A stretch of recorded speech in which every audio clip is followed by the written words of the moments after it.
जय महामृत्युंजय।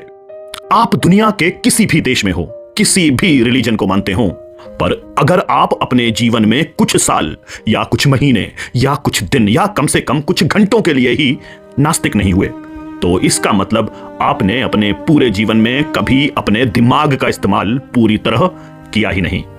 दुनिया में जो लोग 100% श्योर हैं कि ईश्वर ही इस दुनिया को चला रहा है, वही आपके अच्छे बुरे कर्मों का हिसाब आपके मरने के बाद करेगा। वो लोग उतनी ही झूठी जिंदगी जी रहे हैं जितनी वो लोग जो 100% नास्तिक हैं, पूरे जीवन में एक बार भी आस्तिक नहीं हुए। क्या परेशानी है सच स्वीकार करने में, जो दिख रहा है उसके साथ जीने में? कहां है प्रमाण ईश्वर के होने या ना होने का? कहीं नहीं। कैसे आपके दिमाग में प्रश्न तक नहीं आता? अगर आप थोड़ी सी बुद्धि लगाओगे तो पाओगे दुनिया में जो भी घट रहा है वो फिजिक्स के नियमों के अंतर्गत हो रहा है, कहीं किसी सुपर पावर के कारण नहीं।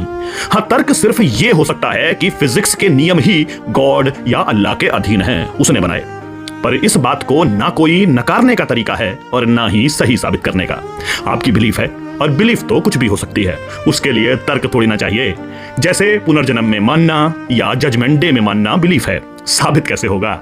शायद मृत्यु के डर से निपटने के अलग अलग तरीके हैं बस। अब मैं ये सब बातें बोल सकता हूं क्योंकि मैं एक हिंदू हूं, सनातनी हूं, और वैदिक हिंदू धर्म आपको ब्रेन वॉश करके ऐसी लाश नहीं बना देता जो क्या सोचेगा ये भी उसका रिलीजन उसे बताता है। वैदिक हिंदू धर्म आपको एक जिज्ञासु बनाता है, एक सीकर। महावीर ने या बुद्ध ने वेदों को प्रश्न किया, ईश्वर को प्रश्न किया, तो क्या किसी वैदिक ब्राह्मण ने उनका सर तन से जुदा कर दिया?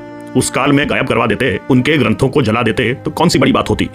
मगर सनातन ने उनके तर्कों को भी स्वीकारा, उन्हें भी भगवान का अवतार माना। यह सिर्फ हिंदू धर्म में संभव था। मुस्लिमों और ईसाइयों, अगर आप प्रमाणों पे जाओ तो ईश्वर के होने की संभावना उसके ना होने की संभावना से कहीं कम है। सच तो यही है। आप प्रमाण देख के भी ना स्वीकारो, यह आपकी आस्था के प्रति कमिटमेंट है, कट्टरता है।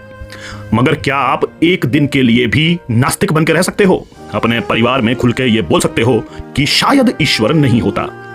आस्था के जाल से हटके सच स्वीकार करने का अधिकार केवल सनातन धर्म देता है।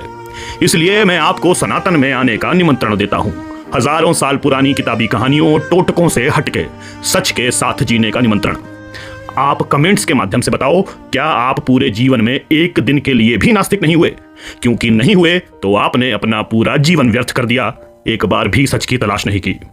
और अगर आपके पास 100% प्रमाण हो ईश्वर के होने या ना होने का, तो मुझसे संपर्क करने से पहले बिल्कुल मत हिचकिचाइएगा। जय तो सनातन धर्म।